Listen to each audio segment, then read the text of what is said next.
The phone rings. Tita, my mother is in hospital. She broke her hip and the social worker needs to see someone from the family before she can go home. Grandma Mother hasn't been well for such a long time. Her health is deteriorating rapidly. I wonder why the social worker needs to see someone so quickly. A few hours later, Mother returns, her face despondent. My mother has shattered her hip, Tita. I saw the social worker who is trying to determine what she needs to do so she can go home. She cannot stand up anymore and may never walk again. The next day arrives. Mother picks up the telephone. It's Grandma Mother. Hi, how do you feel now you are back home? Do you want me to come down and help you? Mother hangs up and starts crying. My mother is upset, Tita. She is so angry and I cannot blame her. I wish I knew what to do to help her. Being at home day and night, sitting by the phone, brings back memories of when George was seriously ill and dying. Is Grandma Mother dying too? With Mother travelling back and forth to see Grandma Mother on a regular basis, I stay inside longer and longer. Some days when Mother comes home, that day has turned into night. It takes me back to the time when Mother was working late until dark and visiting George when he was unwell in hospital. This time, though, I am kept inside, not left outside. Mother and I fall asleep. Mother wakes up and hobbles to the living room. She turns on the television and switches it off again. I see an expression on Mother's face and sense that Grandma Mother will go to heaven soon. Thinking back to the conversation with George, I now realise why I haven't crossed over to the spirit realm. This is a tragedy that I need to help Mother through. Mother's birthday is in a week's time. Will Grandma Mother last till Mother's birthday?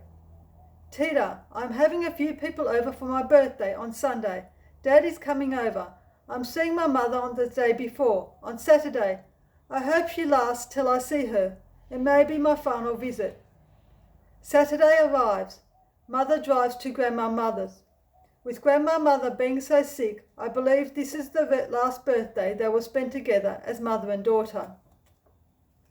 Mother comes home later in the afternoon, loaded with goodies. Look, Tita, look at the tea towels my mother has given me for my birthday. She holds the gift in her hand.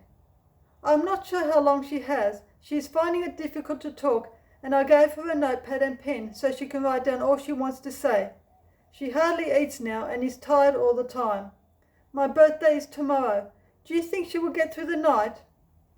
I hope so, Mother. In the morning, bright and early, like an excited child, Mother bounds out into the living room. Today is her birthday. The telephone rings. There is an early knock at the door as Alexander quickly drops by. Just as Alexander is about to leave, Mother's happy face turns to anguish, with tears welling up in her eyes as she is trying to keep away. Stuttering and looking down at her mobile phone, I hear Mother say, She may not make it through the day. She shows Alexander.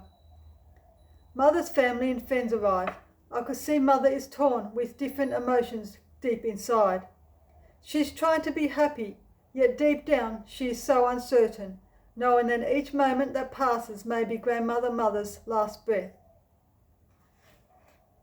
After a few hours, Mother's guests go home. It is just Mother and me. Hello, Mother says as she picks up the telephone. What? How are you going to get there? Are you staying the night? I'll let you know. I can't leave Tita inside if I stay overnight. I just heard my name. Where is Mother going? The telephone rings again. Hello, Alexander. It's Annie. I'm going to say goodbye. Do you want to come? If I end up staying overnight, can you drop by and let Tita out in the morning? Tita, my mother may not make it through the night. I need to go and see her. Everyone in the family is going, so we can say our final goodbyes.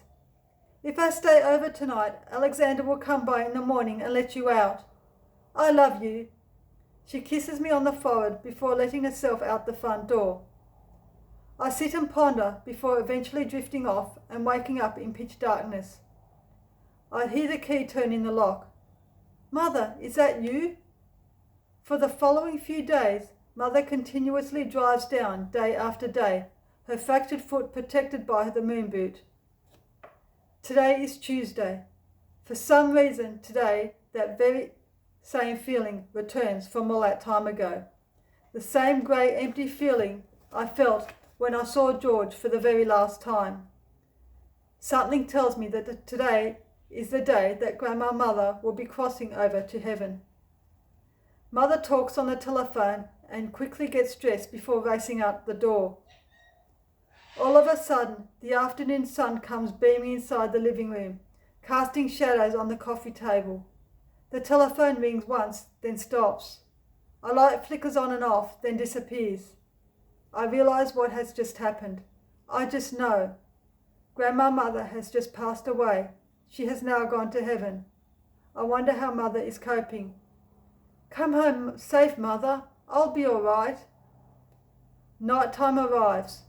Mother is finally home. She looks at me stunned and lost. Her mother has been put into automatic and she is shocked, unsure what to do next. She kneels down and holds on to me. I stay by her side and wipe the tears flowing down from her face. This is the tragedy George warned me about earlier. Alexander calls by on his way home from work with some takeaway dinner for Mother. He goes home. A week passes. Today is Grandma Mother's goodbye service. Another extra long day inside, or so I thought. The clock strikes 3. The front door opens. Who is there? Hello, Alexander. Boy, I'm glad it's you. Open the back door quick. Where's Mother? Is she with you? Alexander unlocks the squeaky back door and immediately I race outside. He places some items on the back deck table one by one. So that's where the tree lopper was. Together, we both come inside.